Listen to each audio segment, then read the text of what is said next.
I spent much of the last week writing a video script about the timeline of our divisions and how this modern version started and propagated itself. The research was pretty intense. It's a 45-year span that I focused on, and I needed to do a mountain of reading. Wednesday was the day I planned to record, hoping to have it out by the weekend. I got my gear set up, showered and shaved for the camera, loaded the teleprompter, and then some asshole murdered Charlie Kirk. Obviously, nobody would watch the video I was working on, so I went over to Facebook for some input. I was surprised at the public outpouring of grief. Facebook friends who I suspected were conservative, but who had always played their political cards close to the vest, somehow the death of this one young man had empowered these good folks to stand up and declare themselves. Generally in a case like this, I hold my tongue until I have my facts in order. So, like many of you, I followed the news Wednesday night. Next day, I watched coverage of the press conference and footage from the arrival of Kirk's body in Phoenix. Anybody old enough to remember JFK's assassination would have felt déjà vu. It looked for all the world like a beloved American icon was being mourned. Foolishly, I posted this on Facebook. Murder is wrong. Murderers should be punished. But being murdered doesn't make a divisive political hustler into a national hero. Oh my God, did I ever catch hell.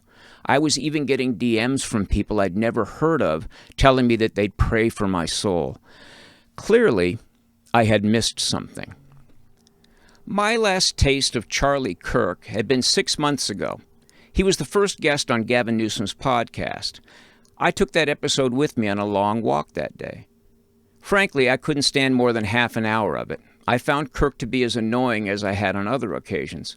But I'm not favorably disposed toward any slick, hard-partisan influencer, left or right.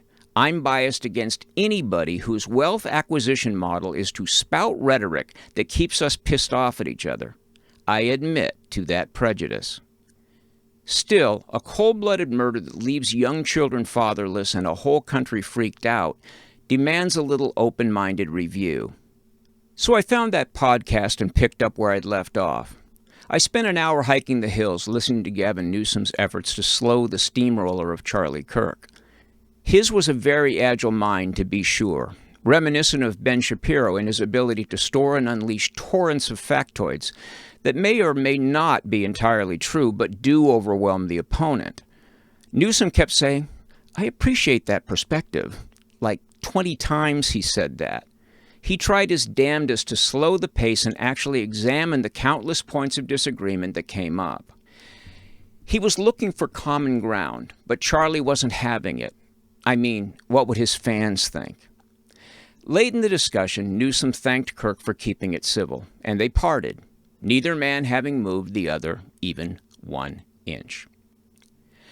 It wasn't much after that podcast rerun that the apparent shooter was arrested. Looks like the hysteria among my Trumpiest friends about how they did this came down to a confused young man with easy access to guns and a great big hole in his life where good buddies and a girlfriend should be.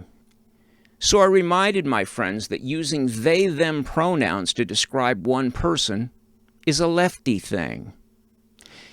Anyway, Charlie Kirk started out with a legitimate idea to present a conservative view to young people where progressive ideas were the cool kids club. This was before Trump was even in the discussion and long before absolute loyalty ruled MAGA land. Building Turning Point USA took focus, hard work, and a lot of gumption. And yes, like Shapiro and Steven Crowder, who also spent a lot of time debating students, Charlie Kirk did keep the exchanges polite. No name-calling, no shouting.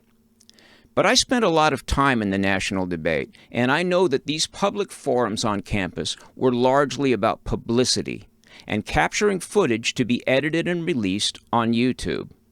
The game goes like this.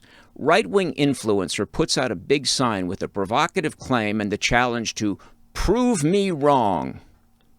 Of course, that influencer is a well-versed professional. So nervous students not used to being on camera are easily dispatched one by one. Here's a week's worth of content from a recent appearance at Michigan State. Kirk, like many others in the partisan video business, did a lot of what we call host-read ads. For one ad like that, on a video that gets 10,000 views, Kirk might have made $2,000 or $3,000. So multiply that figure out by 20 or 40 or 50 for a single video, and you'll understand why Kirk had a beach house in Florida and a mansion in Scottsdale. These videos are also full of YouTube's AdSense ads. Blue Collar Logic once made $7,500 on one of my videos from AdSense alone. I never ever read an ad pretending that I used a product. But to this day, I still get offers. So when I refer to the profiteers of division, know that I'm speaking from inside knowledge. While my Facebook post gathered comments so angry that you'd think I shot Charlie Kirk myself, I drove over to a friend's house to pick up a package. On the way, I turned on the local NPR station, and I heard a young female reporter interviewed about how influential Charlie Kirk had been in getting out the youth vote for Donald Trump. I swear to you that the conversation was eerily respectful, fond even. I was baffled. Maybe they were nervous about retribution? I don't know, but if I was them, I would be. I see the Charlie Kirk phenomenon through my own post-partisan lens. The slick guys you see with their model wives jetting around with the Trump boys and trading crypto tips, that's just gross to me. The snarky play-to-the-crowd speeches at this or that conservative convention, that whole scene gives me the creeps.